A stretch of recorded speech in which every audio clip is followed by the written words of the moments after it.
Hello tout le monde, j'espère que vous allez bien. C'est une autre vidéo sur ma chaîne cette semaine.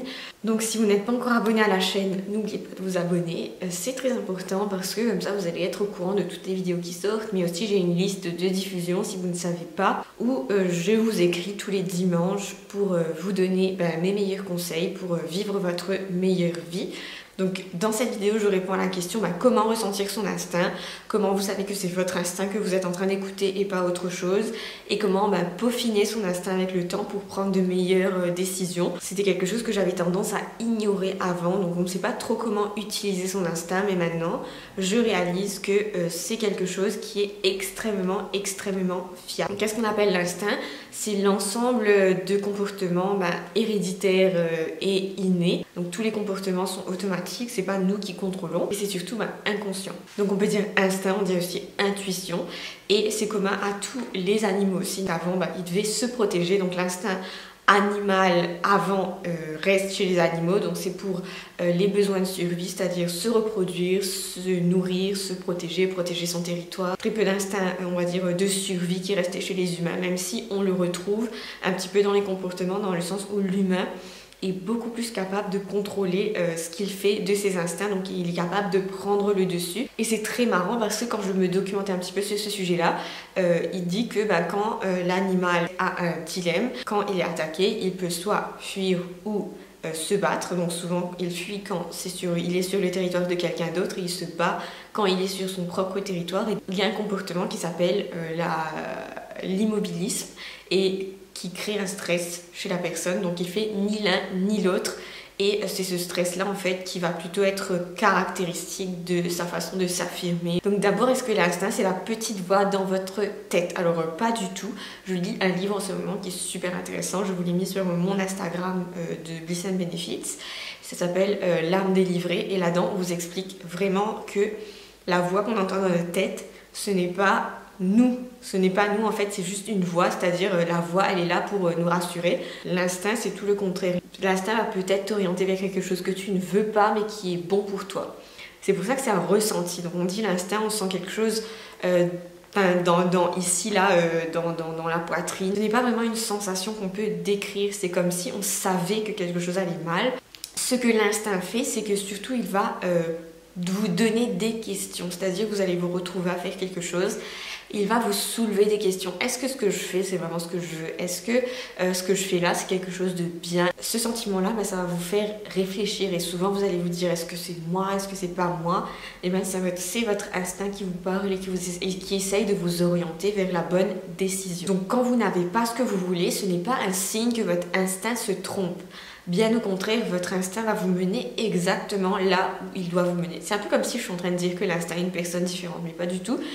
C'est juste que l'instinct va vous aligner avec vous-même et avec qui vous êtes et les objectifs que vous avez au fond de vous. Et donc quand vous stressez, quand vous avez une situation où vous avez besoin de prendre une décision, ça va créer un stress.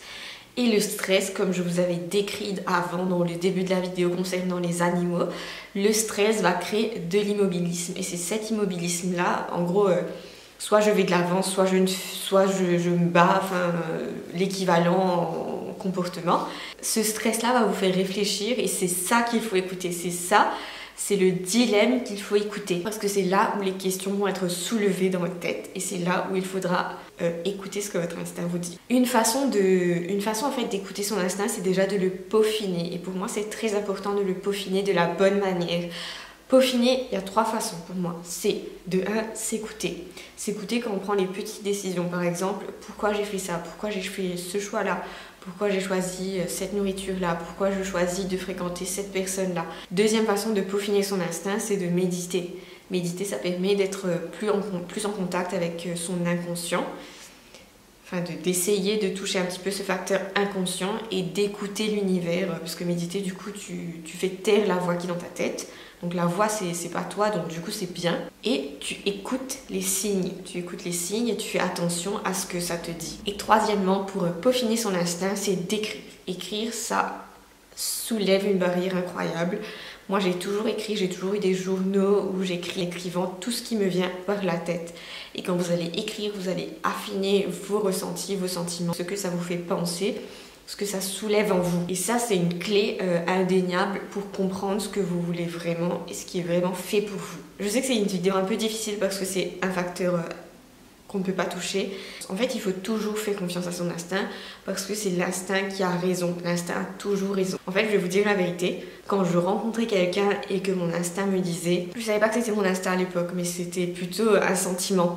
C'était un ressenti dans l'arrière de ma tête où je me disais il y a quelque chose que je me sens mal à l'aise avec cette personne-là. Il y a un truc chez cette personne-là qui ne m'inspire pas confiance. Et c'est pas des gros trucs. Des fois, la personne a un comportement parfaitement normal, mais il y a un truc qui te dérange, qui te titille et qui te met mal à l'aise, pas énormément mais juste un peu, que tu ressens mais que tu ne peux pas expliquer. Et à chaque fois, dans 100% des cas, j'ai raison. Donc des fois il ne faut pas écouter sa tête, il ne faut pas écouter son cœur, il faut écouter son instinct. Sur ce, dites-moi ce que vous en pensez. Est-ce que vous avez déjà fait confiance à votre instinct? Est-ce que votre instinct vous a déjà trompé? Quelle est votre expérience? Et comment vous pouvez traduire ça mieux pour les abonnés qui regardent cette vidéo, qui se disent « je ne comprends toujours pas ». Je vous attends en commentaire, vos conseils sont toujours les bienvenus. Je vous retrouve très vite pour une autre vidéo. Je vous dis à cette semaine et prenez soin de vous.